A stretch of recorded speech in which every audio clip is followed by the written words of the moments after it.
مذاکرات طے نہ پائے تو کھلی جنگ ہوگی۔ وزیر دفاع خواجہ آصف کا دو ٹوک اعلان، کہتے ہیں پاکستان اور افغانستان کی بات چیت کا شام تک نتیجہ آ جائے گا۔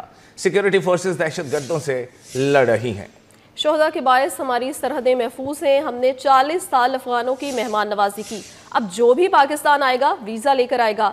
دفاعی ماہرین کہتے ہیں مذاکرات بہترین راستہ ہے، لیکن گھی سیدھی انگلی سے نہ نکلے تو انگلی ٹیڑھی کرنی پڑتی ہے۔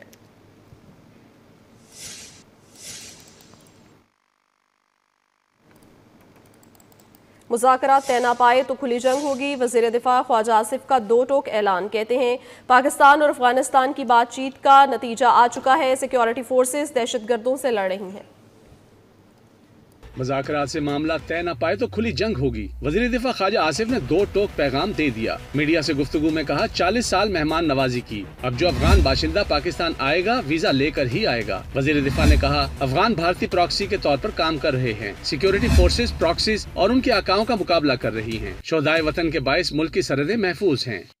جب آؤٹ کم آئے گا تو پھر وہ ایگریمنٹ جو ہے وہ ترتیب دیا جائے گا۔ ہمارے پاس ایک آپشن ہے، اگر طے نہیں پاتے پھر ہماری تمہاری کھلی جنگ ہے کہ ہم نے ان کی 40 سال جو ہے مہمان نوازی کی ہے۔ خدا جن کے جنازے ہم پڑھتے ہیں، ہر دوسرے دن جو ہے 6 شہداء کے جنازے پڑھتے ہیں، وہ ولنگلی اپنے ملک کے لیے اس کی سرحدوں پہ جا کے اپنی جانیں قربان کرتے ہیں ولنگلی۔ وہ لوگ ہیں جن کی وجہ سے ہمارا ملک جو ہے حفاظت میں ہے۔ تجزیہ کار کہتے ہیں مذاکرات بہترین راستہ ہے، لیکن گھی سیدھی انگلی سے نہ نکلے تو انگلی ٹیڑھی کرنی پڑتی ہے۔ پاکستان ہر طرح سے اپنے دفاع کے لیے تیار ہے۔ نیگوشیشنز کے بغیر کسی بھی مسئلے کا حل جو ہے وہ اس طرح سے پائیدار نہیں ہوتا۔ ہاں یہ ضرور ہے کہ اگر آپ کو وہ اردو میں اگر کہیں کہ اگر گھی وہ ٹیڑھی سیدھی انگلی سے نہیں نکلے تو پھر ٹیڑھی انگلیاں کرنی پڑتی ہیں۔ کوئی لیگلی بائنڈنگ اگر ایگریمنٹ نہیں ہوگا تو پھر جیسے ہمارے ڈپٹی منسٹر صاحب نے بھی کہا کہ پھر کھلی جنگ ہوگی۔ دو ایگریمنٹ ٹون سیٹ کرے گا کہ افغانستان کیا چاہتا ہے، چاہے وہ انڈیا کے پراکسی بننا اس نے پسند کیا ہو،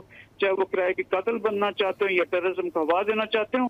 پاکستان کے جو لیڈرشپ ہے وہ اپنے تمام جتنے ہمارے پاس ذرائع ہیں اپنے دفاع کے حساب سے تمام چیزوں کو برائے کار لائیں گے۔ ماہرین کہتے ہیں افغان طالبان کی وجہ سے بھارتی پراکسی بننا کسی صورت افغان عوام کے لیے سود مند نہیں۔ بھارت خطے میں امن نہیں چاہتا، افغان طالبان کو بھارتی ایجنڈے کی تکمیل سے گریز کرنا چاہیے۔